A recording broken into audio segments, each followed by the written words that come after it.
I was born on June 9th, 1993, and that's when my story began.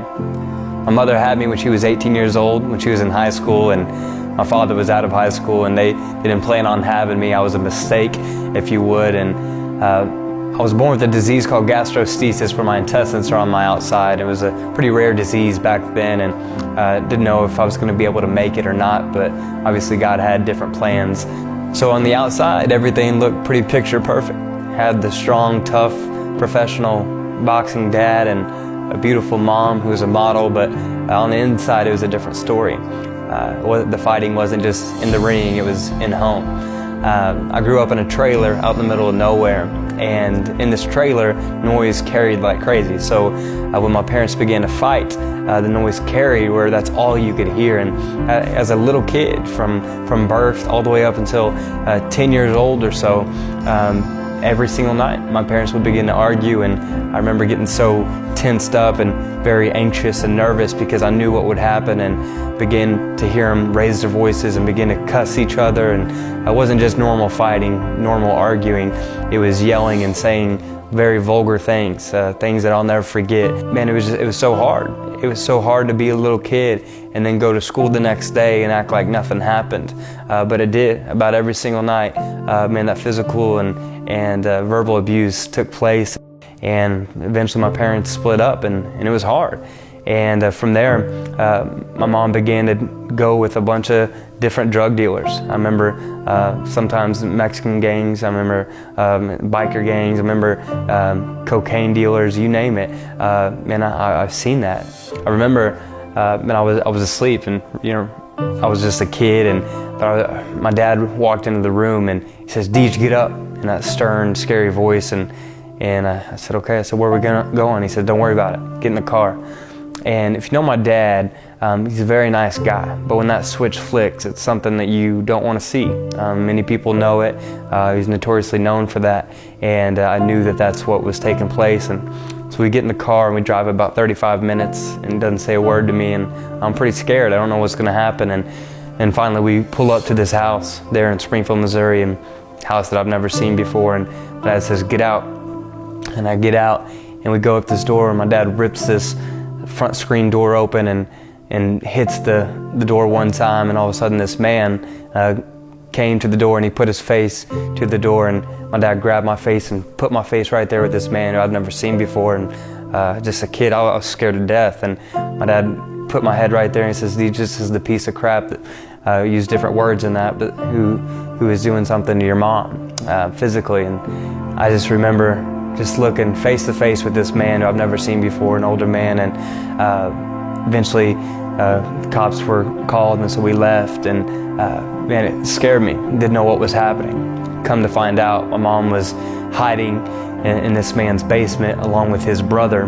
And his brother was scared of my dad and knew my dad, and had different weapons, different guns, different knives down in the basement in case my dad broke in, and they were ready to kill my dad.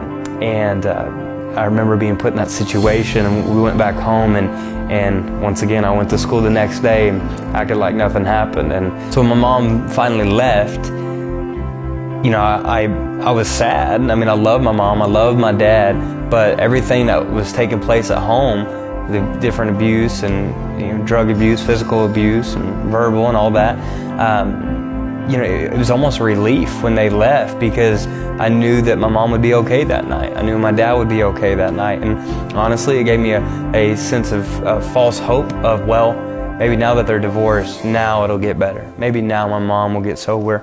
Maybe my dad would get sober, because at this point I knew that they were addicted to drugs, hardcore drugs, not just a little bit of drugs. And but it was almost this relief. And I know that divorce is a big deal, and I know that it did impact me.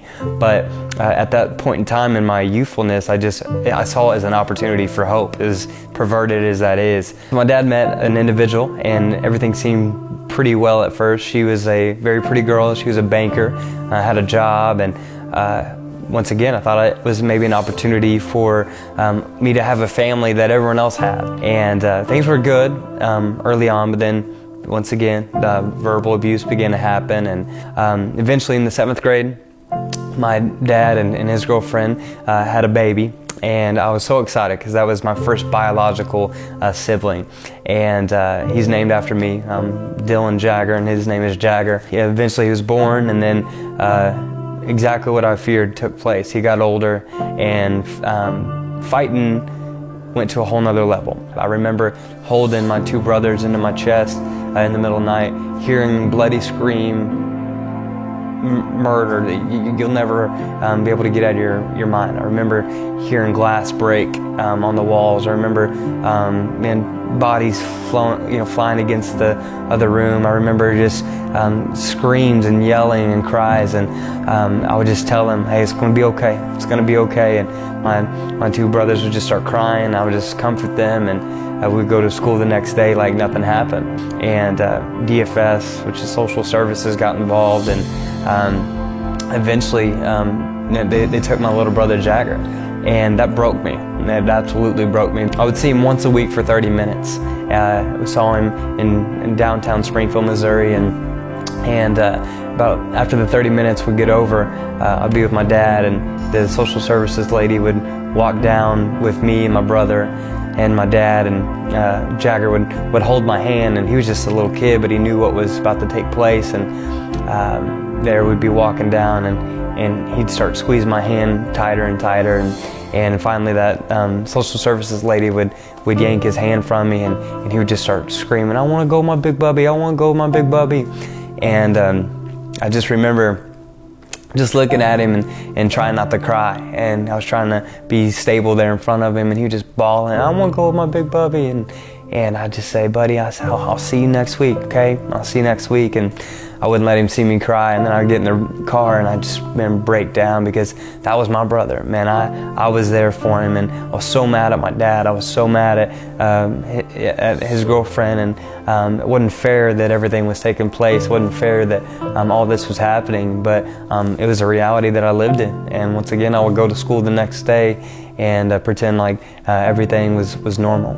And so my mom went from guy to guy to guy to guy, where it became so customary for me to be put in scenarios where I'd never met this man. I'd never met his kids before, but I would just be so used to meeting them and introducing myself, and then just staying on another couch. Man, I stayed on a lot of couches. I stayed on a lot of beds, and just because my mom would date different guys. I remember waking up in the middle of the night because they got into it, and we would go and leave and go and find somewhere to stay that night, and go to school the next morning, man, and with a smile on my face, acting like things didn't happen the night before. And I remember my mom, she was bipolar, and she had some mental disorders and drug abuse and severe anger and alcoholism, and so you combine that, that's quite the combination. I remember she just would not be okay mentally and emotionally, and so I remember being scared, and I would just as a kid just talk her through life, trying to convince her it's going to be okay, trying to be the parent, honestly. And I would just as she would cry, I would just kind of I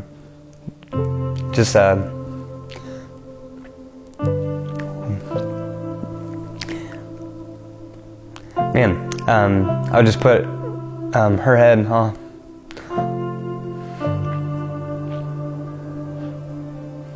Ooh, haven't been there in a long time.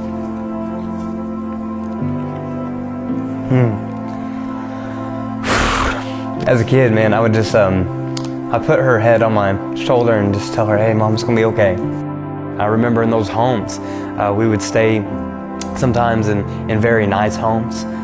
Sometimes there would be homes where it would be so run down, not fit to live in. And I remember times going in to some houses where there would be syringes laid down. I remember seeing counterfeit money laid out, and guns laid out, and people, man, just walking in and out all throughout the night. They were high, and it was just a pretty scary place to be as a little kid. And I remember at times that my mom would be around these individuals that I was wondering why she was around.